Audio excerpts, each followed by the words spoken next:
Dito po sa Villa Florida, kakaiba po ang bagyo na naranasan namin. Dahil mapuputing mga puso ang nakatira dito. Palaisipan kung ano ang white baha sa viral video na ito sa Pila, Laguna sa kasagsagan ng Bagyong Christine. Sabi ng babaeng nasa video, ito'y dahil sa natapon na pintura. Siyempre, pag tumaas yung tubig, tendency umangat din po yung pinakang galon po ng pintura. So, natapon. Wala naman daw silang inindang sakit sa balat sa paglusong sa white baha. Si Alan naman ng Kamaligan, Camarines Sur, inaalipungan na dahil sa baha. Ang kanya raw pangontra, used oil o grasa. Magano na lang yung used oil, lana yung lana, grasa, pwede nilagay dito sa mga sa kuldas yung tubig na marumi.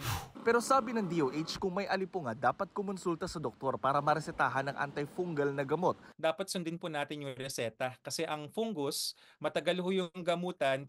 Pero higit daw na bantayan ang nakamamatay na leptospirosis na noong Bagyong Karina, lumobo ang kaso at dumami ang kinailangang i-dialysis. Kahit kasi hindi lumusong sa baha, maaaring tamaan ito kung aapak o hahawak sa putik o burak.